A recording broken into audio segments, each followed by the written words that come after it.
Hello, welcome to the Long Range Facilities Planning Committee meeting on June 5th. This is a recording after the meeting for those of you that were not able to attend. I want to thank our support team, RLH Engineering, RB&B Architects, and Stifel.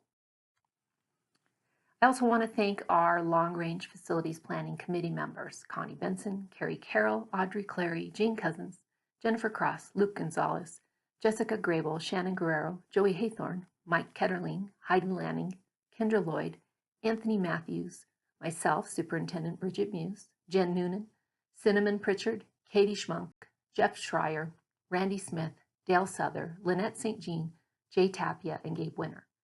These people represent community members, business owners, parents, teachers, and administrators from across the district.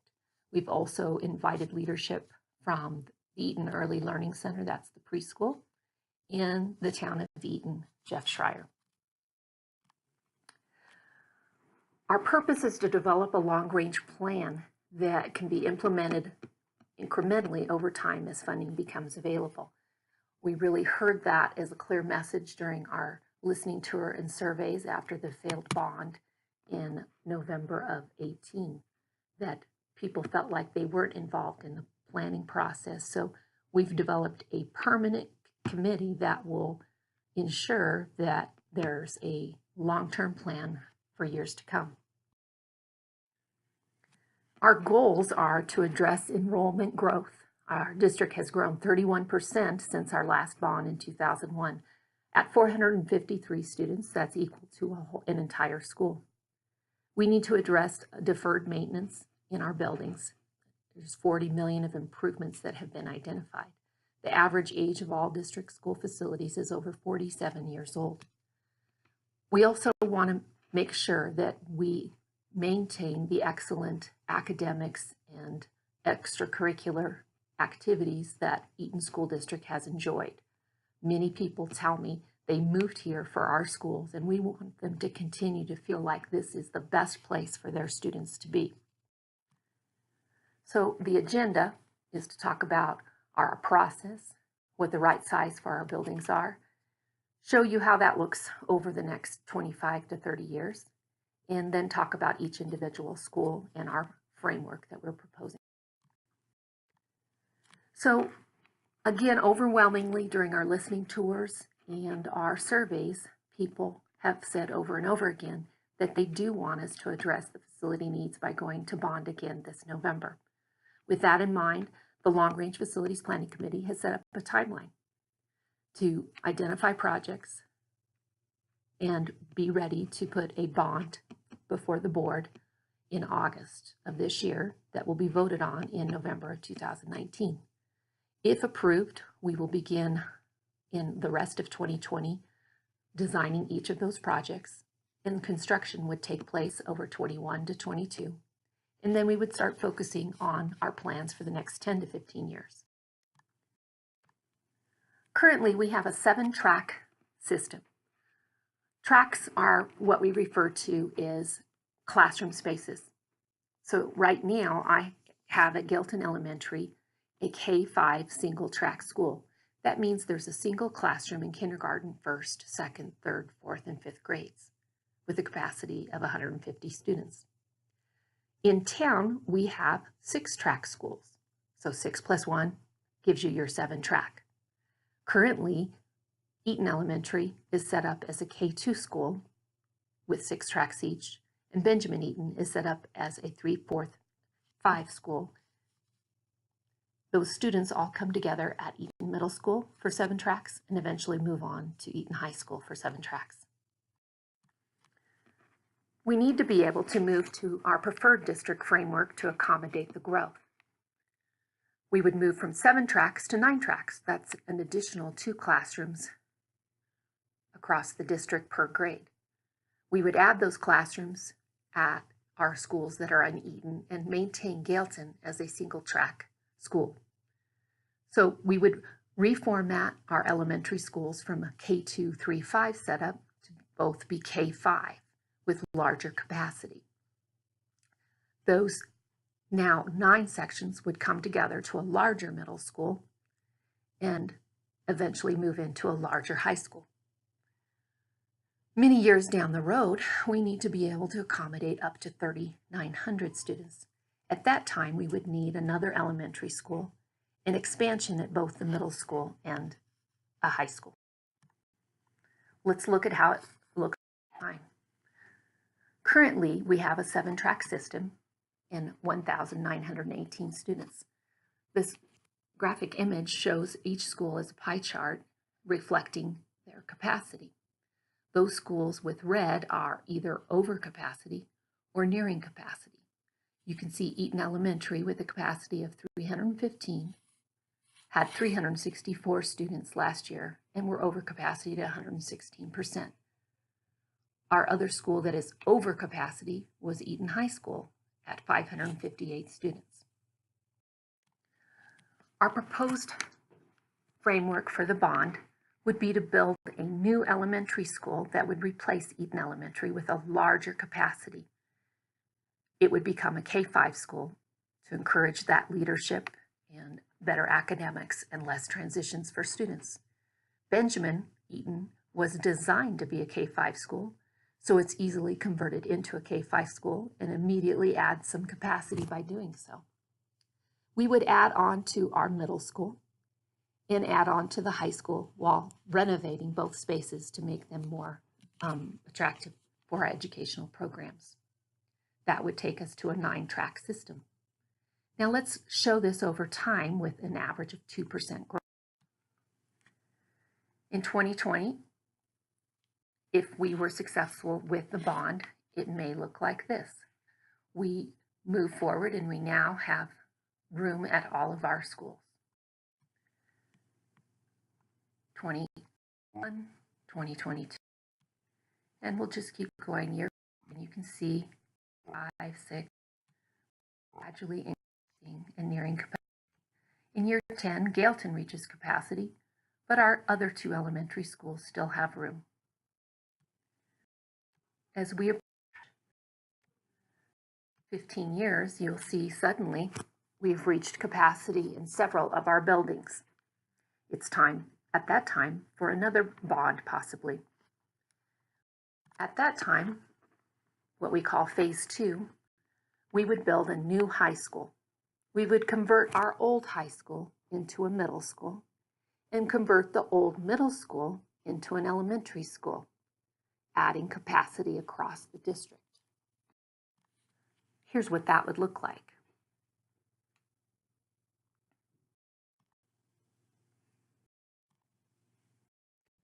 Progress our 2% growth rate. You can see that it is a long time before we start to approach capacity at our schools. In 25 years, we may or may not, depending on our growth, need to go for another bond. At this time, we would likely need to build a 2nd middle school and add on to the high school. So let's look at individual schools. Again, our current enrollment at all schools is 1,918. We've identified deferred maintenance of up to $41.5 million. We asked our professionals, architects and construction specialists, to identify what the priority needs within that $41 million is. At Eaton High School, they identified $10.3 million worth of deferred maintenance and safety and security needs. The middle school has roughly $3 million. Gailton Elementary, $550,000. Eaton Elementary School, $7.3 million. Benjamin Eaton Elementary, roughly $500,000, for a total of $21.6 million. If we eliminate Eaton Elementary School and replace it with another school, we can remove that $7.3 million and bring that total down to $14.3. Let's look at each school. Gailton Elementary, a single-track school, is still below capacity. We can get a lot done at Gailton for not as a lot of money. $3.86 million was identified. but we feel like the priority needs could be maintained at 0.55 million. The projects that have been identified at Gailton include moving the art classroom from the bus garage to the school. That's for safety and security so that kids aren't walking outside to attend classes. Update the music classroom on the stage to make it safer, and decommission the old basement locker rooms. Alternate projects would be playground improvements, parking and road improvements, and Boys and Girls Club improvements. Eaton Elementary School is over capacity with 364 students. They actually had a small second grade this year, a little low birth rate class that's going through the district right now. So they will increase by a whole nother classroom of around 20 students next year. Eaton Elementary had 11.06 million identified in needs, but we are recommending that we decommission this building. If it was retained, we would need to spend 7.27 million to maintain that building. We will have to abate it as we decommission it, and we would replace that with a new 4-track elementary school. This site is too small at only 3.9 acres. Typical elementary sites are 10 acres and are unsafe pickup and drop-off areas for adjacent streets. There's no on-site parking, and we have separate educational areas in modular building. It needs major maintenance to extend its life past 60 years. Benjamin Eaton Elementary School is a great building, was completed in 2003 and has a little capacity left. Not a lot needs to be done there. Our main projects will be safety and security. When it was built, it was prior to a lot of the new codes that are in place to ensure that people cannot enter buildings. Eaton Middle School is also very close to capacity. Deferred maintenance identified there was 4.4 million with 2.99 million recommended. We need to add 6 classrooms to be able to move to a 9-track system. We need a larger cafeteria and auditorium to accommodate those students and parents for performances. The kitchen needs to be a bit bigger, and we'll also need to enlarge the nurse's office, add an area for in-school suspension and other administrative spaces. Alternate projects that people would like to see there is a second gym, music classroom, and air conditioning. Eaton High School also has needs. It's near capacity there, actually went over this year and will probably be more over next year. 20.3 million has been identified and 10 million is recommended if we are keeping the 62 wing and STEM and ag shop. If we decommission those buildings, 8.23 million would be recommended in deferred maintenance. That includes some safety and security projects and abatement. We will need to add 8 classrooms, enlarge the cafe and the kitchen, replace our career and technical education program in a modern facility that will replace the old ag building and construction trades classroom, as well as our robotics and STEM classroom. We would need to install an elevator, replace the 1962 wing, which has art, business, and science classrooms. We would replace our 4 modular classrooms that are used for world language.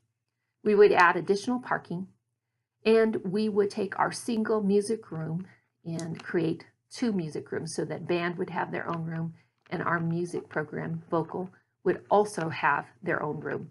We would use the library to convert to second music classrooms. That means we would have to add on a new library in the new renovation, which will make the library more accessible to the academic wing. In addition, secure entries are also a priority for the high school, and so we would enlarge the admin area to accommodate that, as well as have an actual nurses station there. Air conditioning is the top of the alternate projects list for the high school, as is a weight room addition, a wrestling room addition, replacing the maintenance building, and looking at our future use for our pool. Breaking that down, the original 28 building and the 62 gym are registered historic buildings and cannot be torn down. Their building exteriors are to remain original. So with that in mind, our project would take $123,000 of our existing school. That includes our accessory buildings that are outside, STEM, modular, and the ag building. We would propose to knock down those exterior classrooms. That's 29,000 square foot. We would have a $50,000 square foot addition and then 12,000 worth of renovations for a total of 144,000 square feet for Eaton High School. So as we started trying to decide what the best route was to go for our preferred framework, we looked at the costs of different types of facilities. The estimated costs based on current construction costs that are happening in northern Colorado for a 4-track elementary school would be $28.4 million. A 9-track middle school would be $42.2 million. An 8-track high school would be approximately $72 million. Our deferred maintenance totaled up to $41.5 million, and our realistic bonding capacity is between $75 to $80 million. With that budget in mind, it's important that people understand our soft costs. Soft costs are the fees that we pay to our project managers, our architects and engineers, our legal fees. We need these professionals to ensure that our school buildings are safe and sound for our students and will last for 50 years. It's a protection of our investment. We also will need furniture, fixtures, and equipment. That includes technology. We have to wire it for the internet and make sure that students have all the things that they need in those classrooms. That would include any land purchases that had to be made. And on that land, we would need surveys and geotechnical services to ensure that the site was acceptable for building a school. We would need fees for building commissioning, permits, taps, and utility fees, and moving expenses. When you're remodeling schools, you actually have to pay movers to move things from one classroom to the next so that the other classroom can be remodeled. And of course, even when you build new buildings, you'll have to move a lot of curriculum materials from one school to the other. All of our schools have an asbestos plan. They're all safe right now, but within our systems, there's always going to be contained asbestos that if we open up a wall or get into an area that has been contained, that would need to be abated if we're working on that. So those costs would be in the soft costs. We also would have an owner contingency. Anytime you do a remodel, you want to have a little bit set aside for those emergencies that happen during construction of, oh, we found a pipe that needs to be replaced. So looking at our long-term framework, we put together this visual to help people. In the blue, you can see our 3 elementary schools with our current capacity of 1,955. In the green shows our middle school, yellow is Eaton High School, and our bus barn is with brown at the bottom. We are proposing in Bond 1 that we take our district to a capacity of 2,590. We would keep Galton Elementary and renovate it. We would decommission Eaton Elementary School and build a new elementary school that has a capacity for 600 students as a K-5 school.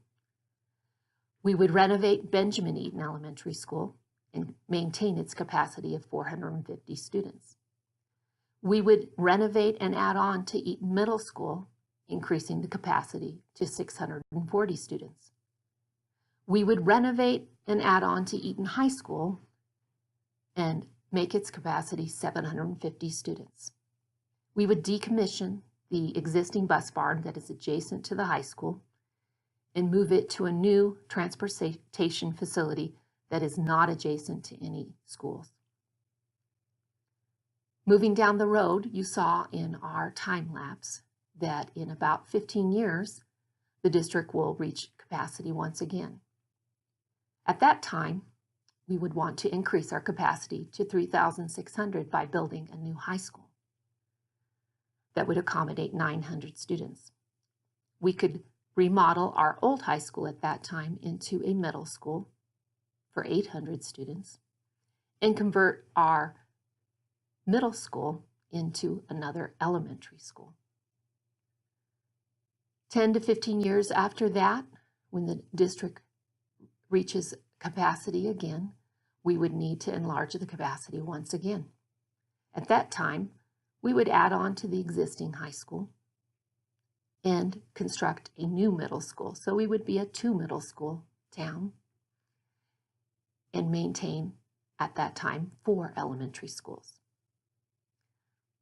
If there was another column here for Bond 4, that would be the time when we would reach the place that Windsor Severance has reached, where they find they have to add a second high school. That is really too far off in the future for us to be talking on our framework, but I want to make everyone aware that we have looked down the road. It's important that we do this during long-term planning so that whatever we do in Bond 1 is not undone in Bond 2 when we go to convert the schools to different types of facilities. Steps. We need to secure funding for these projects. Our proposed budget of $80 million is limited by our assessed value. We have secured some grants. We were successful in a Secure Entry BEST grant. BEST grant programs stands for Building Excellent Schools Today. It's a matching grant program, and our portion of the matching is 76%, so the state only gives us 24%. We were approved for a $1.9 million project, so that means our contribution, our matching, is $1.5 million, and the state will give us $478,886. We also received a safety disbursement grant of $192,000.